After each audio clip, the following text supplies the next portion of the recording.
Welcome to another episode of Phantom Works. This here's Dakota Evans, and if you watched the last episode, we got this C30 up and running. We put a new motor in it, cranked it up, got it running. We actually drove it from way over there to where it sits now. Now we need to worry about getting this thing roadworthy. I'm looking to see if I can get it going here in the next little while. And really there's not a whole lot to it. I need brakes, and we need to fix the clutch. And as far as like getting it reliably running, because it runs pretty good, sometimes it wants to stumble, so we got to adjust the carburetor a little bit, mount that radiator down and change some lights on it, and we should be all right. The main thing first is getting the brakes and the clutch working, because without that there's no point in doing anything. I already changed the master cylinder, so now I do have some breakage working. So the brake pedal is really tight. You can see it's pumping.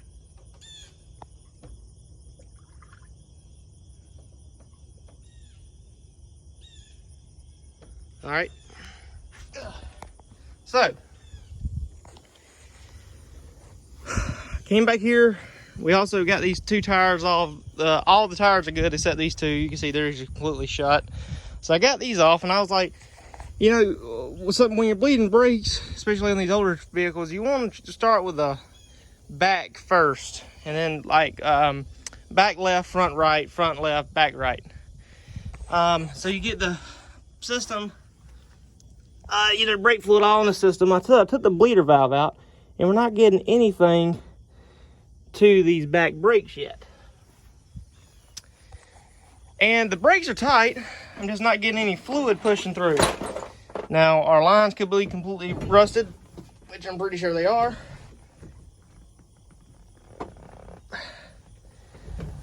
So, let's go down to the first line here.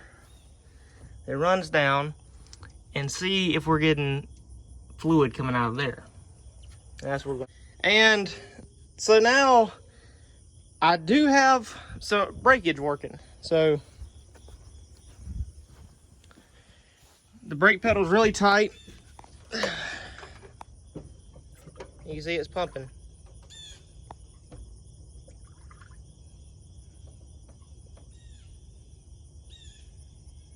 All right. So came back here. We also got these two tires off. All the tires are good except these two. You can see they're completely shut. So I got these off, and I was like, you know, when you're bleeding brakes, especially on these older vehicles, you want to start with the back first, and then like back left, front right, front left, back right. So you get the system, you know, brake fluid all in the system. I took the bleeder valve out, and we're not getting anything to these back brakes yet. And the brakes are tight. I'm just not getting any fluid pushing through. Now, our lines could be completely rusted, which I'm pretty sure they are.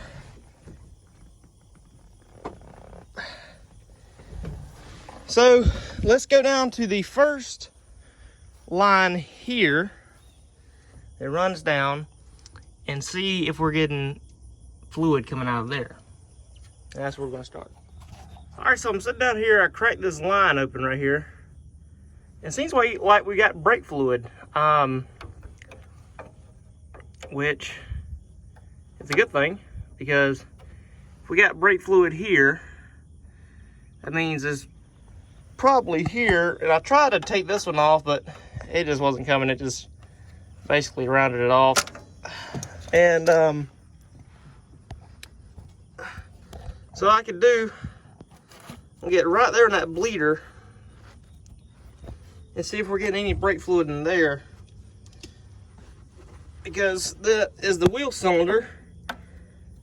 If we got brake fluid in there, there's a strong possibility that the brakes work. Now, I couldn't really test the brakes because I couldn't really tell if I mean, it stopped, but I couldn't tell if that was because of, Jesus Christ, that ball joint is gone. I couldn't tell if that's because of the flat tire in the back or what. So let's see if I can even get this thing in there. All right, so I got the bleeder valve out, and as soon as I got it out, I mean, nothing came out at first, and I tried to put it back in, and fluid started coming out. So right now I got my bleeder hooked up. I want to see if this thing actually, the brakes actually work in this thing. If I can get brakes to that first one there. Oh, I can feel the brake pedal going down, so it's probably sucking it in. Oh yeah. Oh, the brakes are working on it. Let me tighten up the bleeder valve just a little bit more. Wow, I think the brakes are gonna work on this thing. All right, so I got my wipe out here and I raised up the truck. We got this wheel braking and this wheel braking. So far we got front brakes. Now I'm gonna test the rear brakes, and we're also gonna do a few other things. Like I said, I gotta fix that clutch rod. Another thing I wanna fix is this mess of wiring. So right now I have the distributor HEI coil and the carburetor electronic choke tied together and run into this wire, and when it comes on here they both start working. And then you have this main wire that runs to the voltage regulator to give power to the wiring harness in the vehicle or the truck. So what I'm going to do, I'm going to actually tap into this old wiring harness. This old wire here went to what used to be the coil. So I'm going to cut this off and put it on the distributor there. I got the old alternator wiring here, but I'm thinking that the alternator used to be wired like over here because it's too short. So I'm going to cut that and hook up the alternator.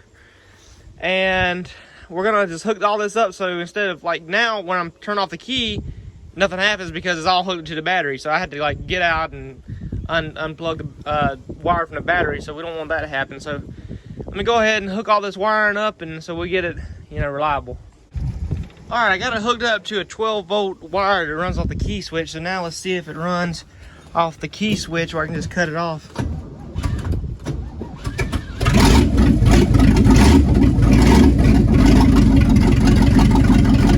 All right, now I'm gonna cut it off.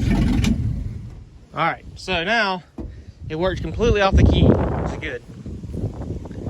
Turn off this fuel pump. All right, so runs completely off the key now. Now I'm going to tidy up some of this wiring just so it doesn't look like a jumbled mess in here. All right, as you can see, I got all these wires. These spark plug wires here are still kind of tight on the manifold. So, but anyway, I got all these wires picked up and out of the way. So I got 12 volts running from the carburetor distributor. It's tied in straight to the key. You turn it, it goes on. You cut it off, it goes off. So no more coming up here and disconnecting it. I also had to take this positive cable off and give me a new positive and negative cable, because the negative came off this truck and it was messed up, and this one was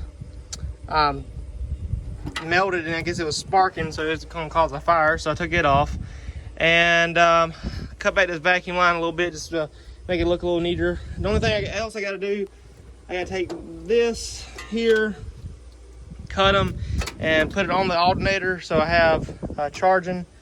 Drain all the water out of this radiator just to get it out. And now I'm gonna just spray it off, clean out this engine bay a little bit, and I'll come back and we'll hook up all these wires and stuff and just get it running right.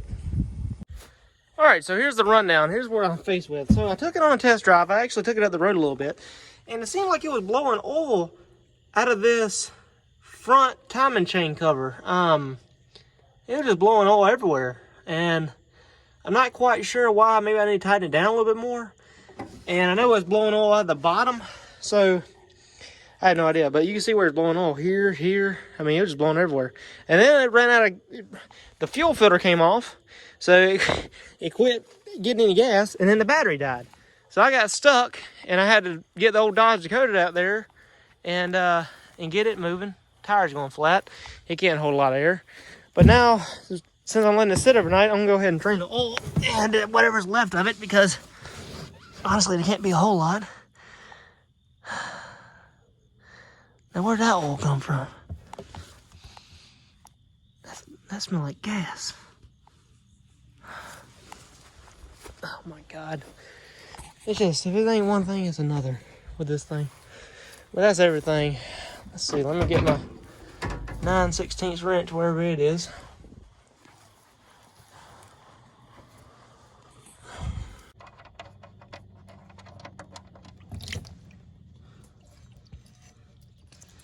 Well, at least it ain't milky.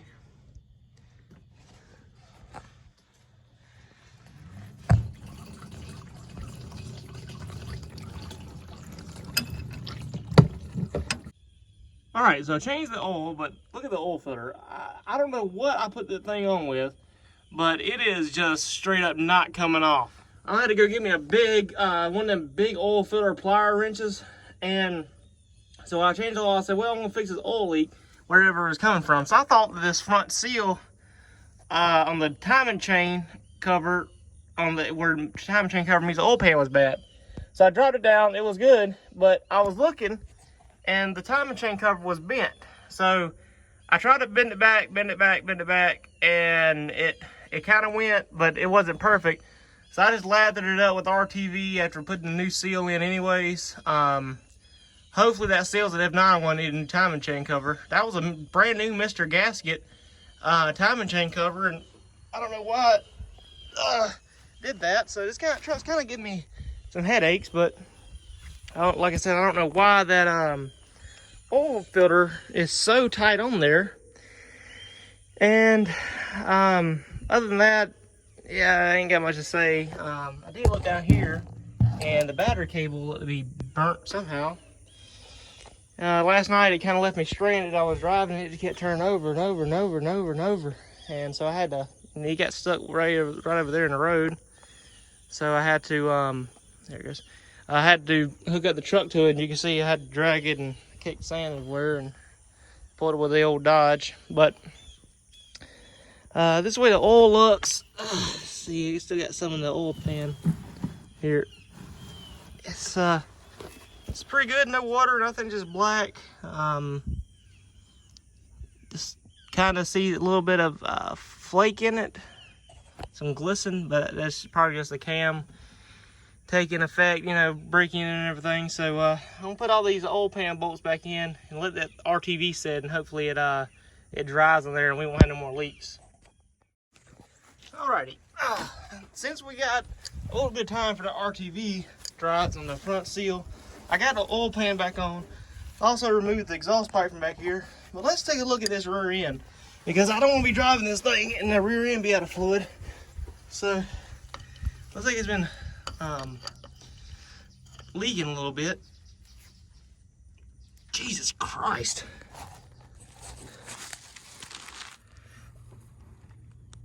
God, good God.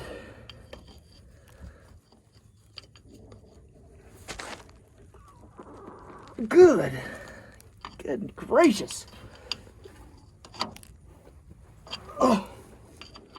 Well, that proved to be insanely difficult. But I finally got it loose. I thought it was welded in there. Definitely smell gear oil. Let's see. There's some in there. It's probably pretty, kind of low. Probably need to add a quart or so. You can kind of feel it. I mean, it's all in there. It's like it feels like it's low. It's like all covered, but this is not sitting in it, you know what I mean? Good God, that thing was on the tight. Probably had a cord on it.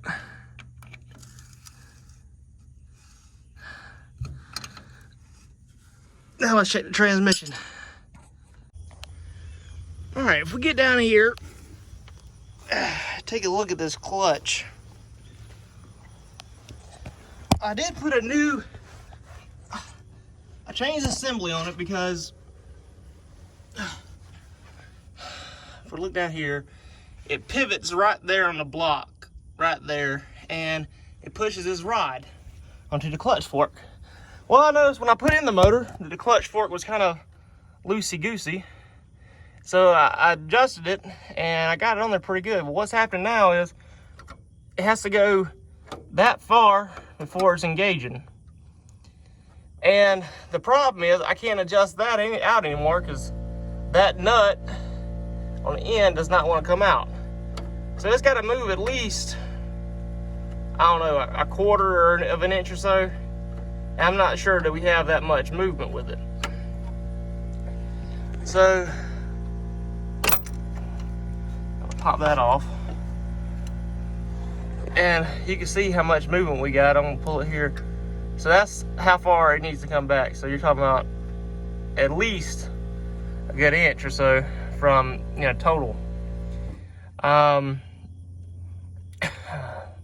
So what I'm thinking about doing is getting an all thread rod that's longer than this, so I have more room to play with, and we can just do that and adjust it accordingly, because this thing, it just seems like it's too short or something's not adjusted right. So thinking about maybe an all thread rod would be a better solution.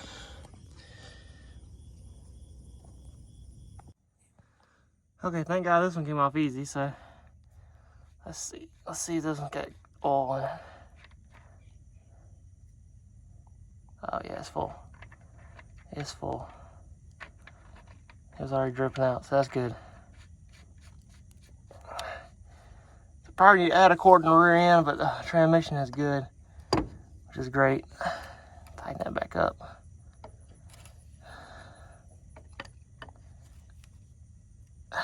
Now, if I didn't explain it earlier, here's my clutch rod setup. So my old clutch rod wasn't long enough because this clutch fork's kind of wore out. But I got it right now. I took a 3/16 threaded rod, and no, 3/8 threaded rod, my bad.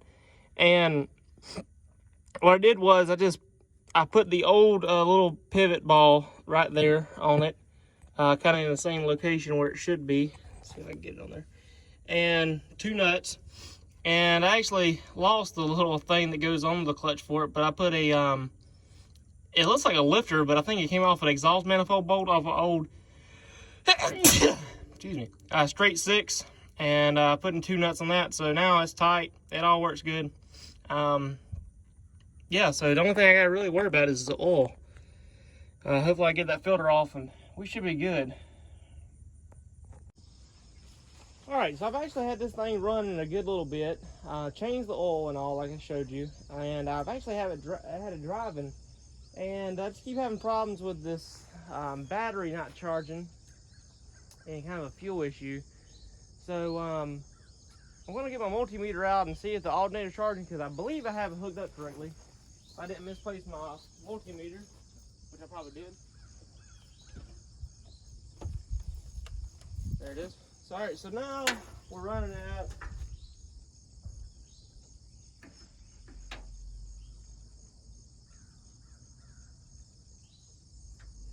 12.87 volts. So when I crank it up, we're gonna see what it's running.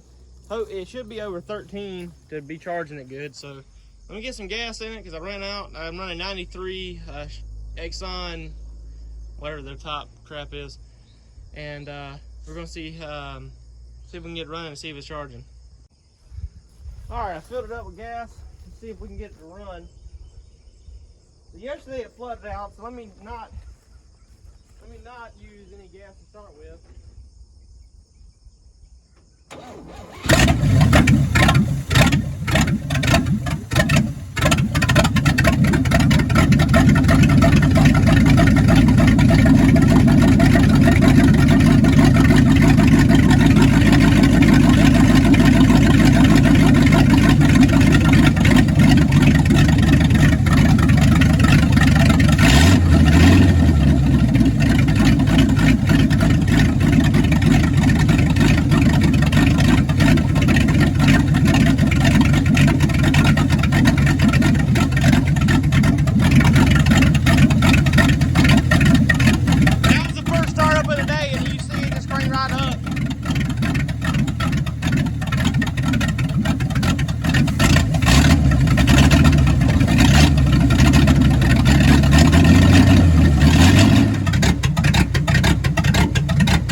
This is Granny Low.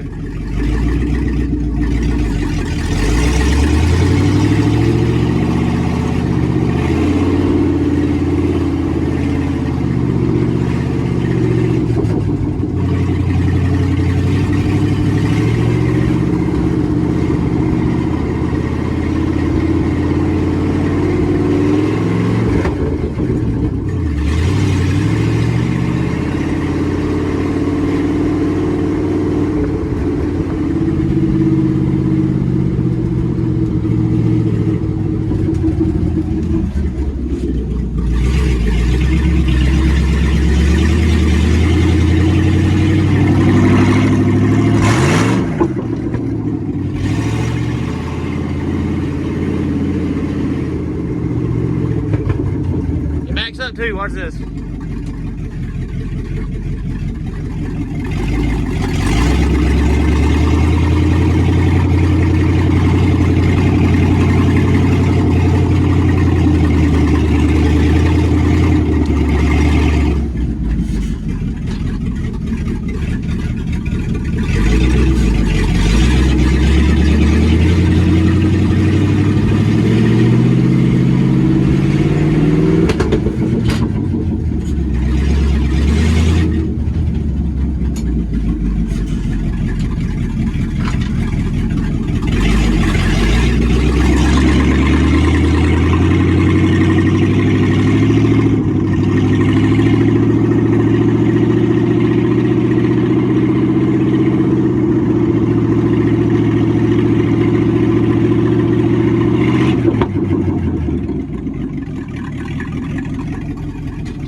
degrees.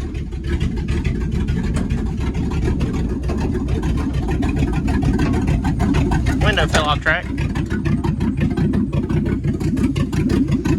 See, it's getting too much gas.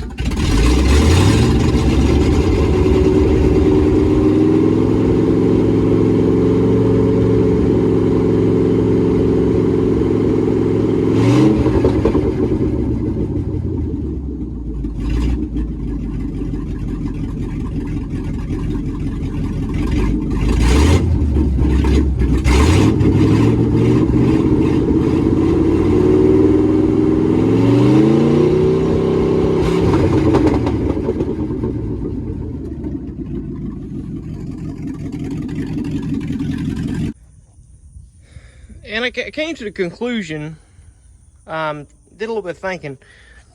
All these gaskets came off this eBay thing that I bought from some guy, and it was basically, it was like 10 bucks. I mean, it was like 30 bucks for him for all the gaskets, and I bought it for like 10 bucks. And it was an Engine Tech brand.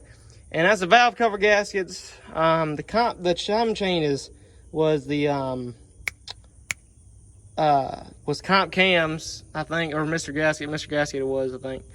And hopefully the intake gasket won't fail. So if the valve covers fail, then these gaskets are really crappy. But it's probably just these bad gaskets. So what I'm gonna do, since this truck runs way better than I thought it would, honestly, I ain't gonna lie, I didn't think it was gonna run that good. It runs really good.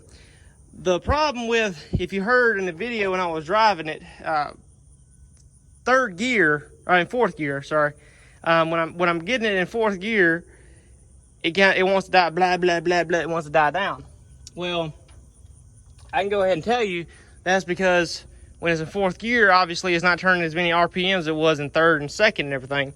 And it starts to bog down because this is pumping too much. So I need to add either a regulator, or what I want to do, I need to take this fuel pump off, and because I can't find any fittings for it. And that's what I want to have to do. I want to have to take it off and find fittings for it so I get the right amount so it's not constantly pumping the wrong amount.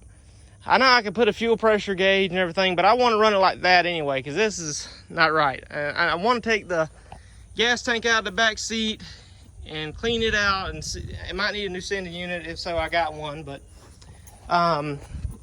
this definitely going to have to come off. That cheap timing chain cover, and it pisses me off because Mr. Gasket's always been a good brand. That's what I always get. And it just, if it's going to mess up like that, I ain't never going to buy another one. I'm just going to go ahead and say it. Because I barely, and I mean barely, tighten up these bolts in here. And I mean, it was still loose. Well, I tied them up with a wrench.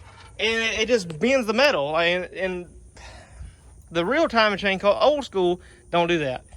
That's bull crap, and I ain't never gonna run that one again. I'll just go ahead and take it off, and I'll find me, I got 20 more original ones I'll put on there before I'll use that one again. And I put a Fel Pro gasket on this. I mean, just look at the oil that's coming down off of it. And that just pisses me off. But yeah, like I said, I want to take all this off, hook up the fuel pump the way it should be, and I want this thing running right. I'll hook up a real accelerator, but I mean, this works pretty good just for wire.